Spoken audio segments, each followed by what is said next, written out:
ایک رات مولانا جلالالدین رومی نے اپنے استاد حضرت شمسالدین تبریزی کو اپنے گھر دعوت دی۔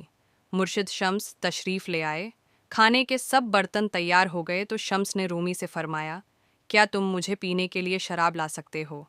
رومی یہ سن کر حیران رہ گئے، کیا استاد بھی شراب پیتے ہیں؟ شمس نے کہا، ہاں بالکل۔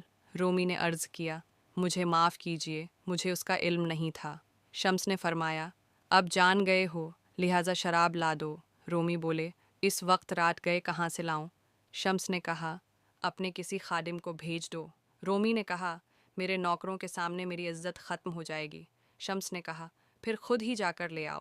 رومی پریشان ہوئے، پورا شہر مجھے جانتا ہے، میں کیسے جا کر شراب خریدوں؟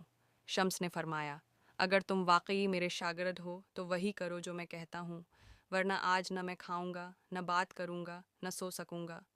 استاد کی محبت اور اطاعت میں رومی نے چادر اوڑھی، بوتل چھپائی اور عیسائیوں کے محلے کی طرف چل دیے۔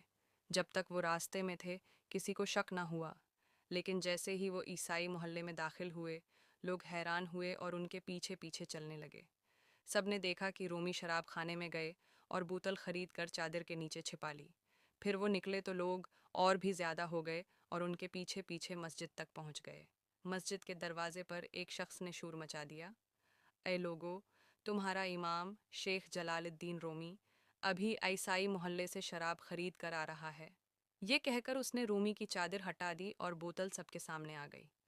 ہجوم نے غصے میں آ کر رومی کے منہ پر تھوکا، انہیں مارا، یہاں تک کہ ان کی پگڑی بھی گر گئی۔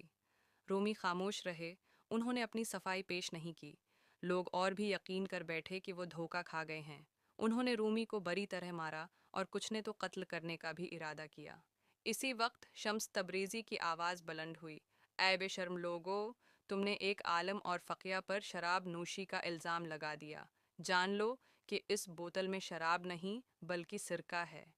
ایک شخص بولا، میں نے اپنی آنکھوں سے دیکھا کہ وہ شراب خانے سے بوتل لائے ہیں۔ شمس نے بوتل کھولی اور کچھ قطرے لوگوں کے ہاتھ پر ڈالے تاکہ وہ سونگھ سکیں۔ سب حیران رہ گئے کہ واقعی یہ تو سرکے ہے۔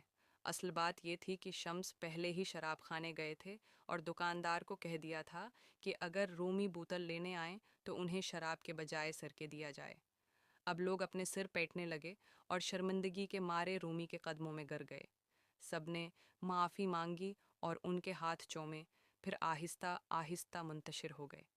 رومی نے شمس سے عرض کیا، آج آپ نے مجھے کتنی بڑی آزمائش میں ڈال دیا، یہاں تک کہ میری عزت اور وقار میرے مریدوں کے سامنے خاک میں مل گئی۔ اس سب کا کیا مطلب تھا؟ شمس نے فرمایا، تاکہ تم سمجھ لو کہ لوگوں کی عزت اور شہرت محض ایک فریب ہے۔ کیا تمہیں لگتا ہے کہ ان لوگوں کا احترام ہمیشہ قائم رہتا ہے؟ تم نے خود دیکھا، محض ایک بوتل کے شک پر وہ تمہارے دشمن بن گئے، تم پر تھوکا، مارا اور قریب تھا کہ جان لے لیتے۔